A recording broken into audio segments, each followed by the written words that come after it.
Histoire raconte. Chapitre 4. Les veilleurs du rêve. Mais si le monde que vous vivez n'était qu'un rêve partagé, et si, pendant que vous dormez, quelqu'un veille pour vous, depuis sa rencontre avec l'enfant du silence, Mira ne dort plus vraiment, ou plutôt, elle ne sait plus quand elle dort.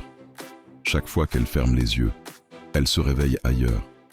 Une ville sans ombre, un ciel sans étoiles, des gens qui marchent à reculons, comme si le temps se souvenait d'eux avant qu'ils n'existent. C'est là qu'elle entend pour la première fois ce nom. Les veilleurs du rêve.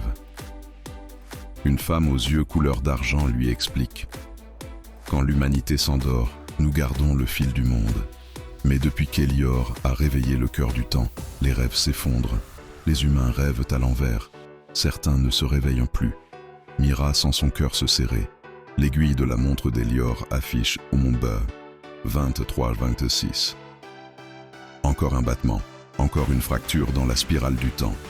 Dans ce monde flottant, les veilleurs lui montrent une immense salle, des milliers de sphères lumineuses suspendues dans le vide.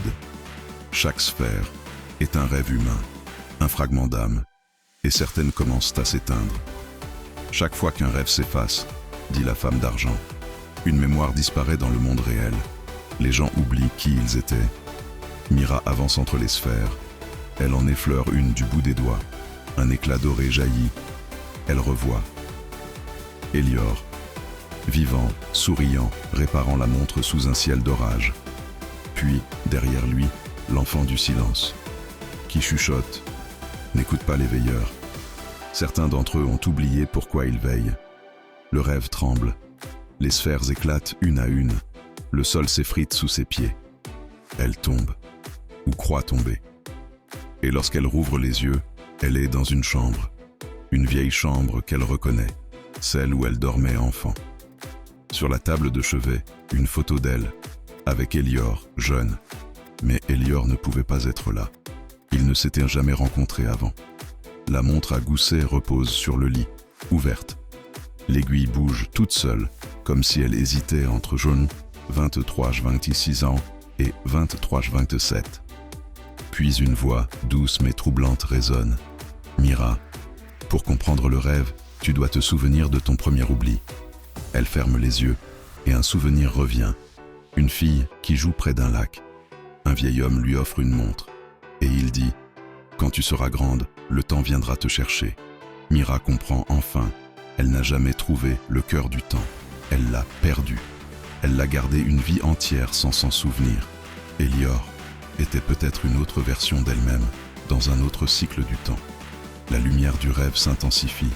Les veilleurs apparaissent autour d'elle. Leurs visages se fissurent comme du verre. La femme d'argent s'avance. « Tu n'étais pas censée te réveiller, Mira. Tu étais censée rester ici, avec nous. » Le monde onirique s'effondre. Les sphères tombent comme des étoiles mourantes. Et juste avant que tout ne s'éteigne, Mira prononce ses premiers mots depuis longtemps. Alors, réveillez-vous. Un flash blanc, silence absolu. Elle se réveille dans un lit, dans le monde réel, ou ce qui lui ressemble. Mais à sa main, la montre affiche 23-27. Et sur le verre, une nouvelle gravure, un œil ouvert au centre du cercle. Et sous le symbole, une phrase. Le dernier battement approche. Le monde semble normal, mais quelque chose a changé.